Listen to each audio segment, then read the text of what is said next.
Well, this winter has certainly been a challenge for keeping ryegrass looking green and growing. We've had to really keep it watered as it's been so terribly dry and windy, but still it's a worthwhile practice to overseed a Bermuda grass lawn in the fall with ryegrass. Remember, we use perennial rye. It doesn't grow quite as fast as annual rye, and it has a deeper green shade. It also serves another purpose. Not only is it visually pleasing to see a little bit of green in a Bermuda lawn in the springtime, but also it helps fight a lot of annual weeds that come up. And the one that you're seeing a lot right now, of course, is henbit. Henbit is a winter annual. It's going to die back in the spring, but sometimes it gives gardeners who want a perfect lawn absolute fits.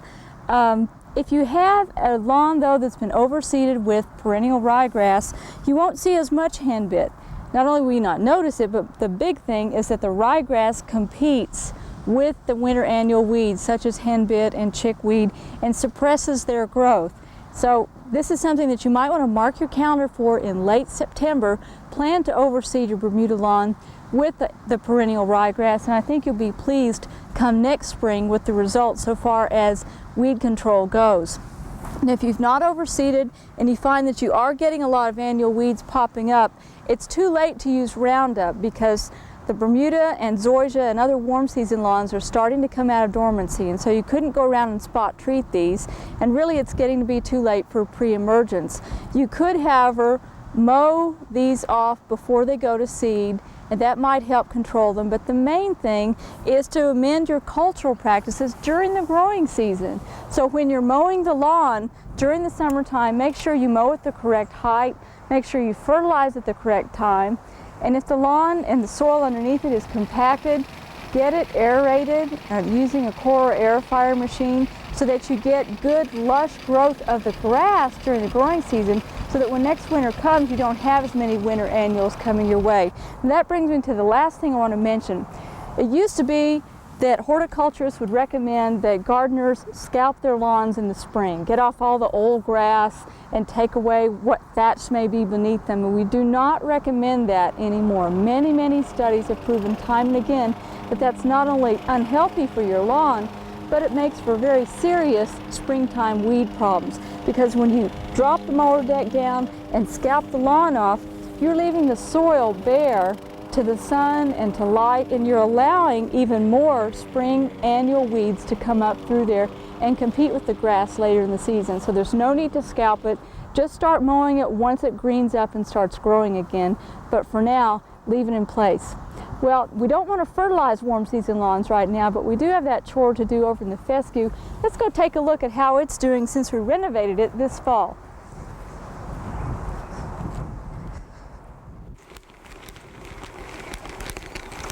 Well, this fescue that we renovated last fall is really looking green and lush and beautiful. Just want to give you a few tips on managing fescue this time of year. And we went over this with a core aerifier machine, if you recall, on Oklahoma Gardening last fall. It had become very compacted with all the foot traffic that comes here.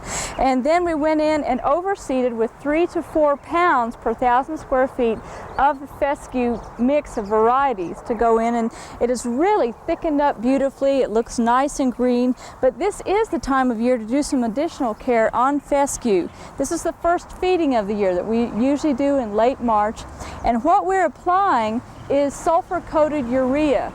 Now this is the same analysis as regular urea. It's 4600, but it has sulfur coated on it to help it be more of a slow-release product.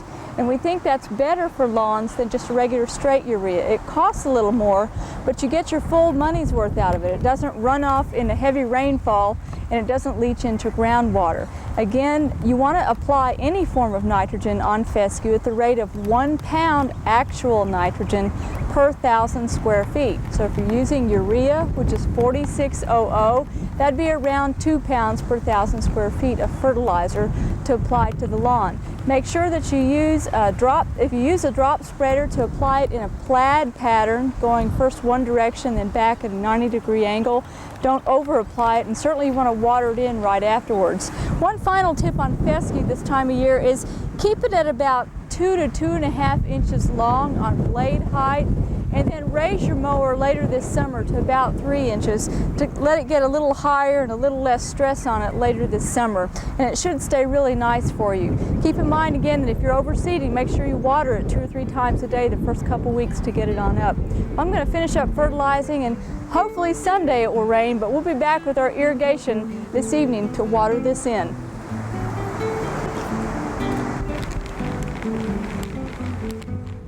We hope you enjoyed this video. It's part of our OK Gardening Classics YouTube channel. You can also find more recent videos on our Oklahoma Gardening YouTube channel. And join us on social media for great gardening tips, photos, and discussion.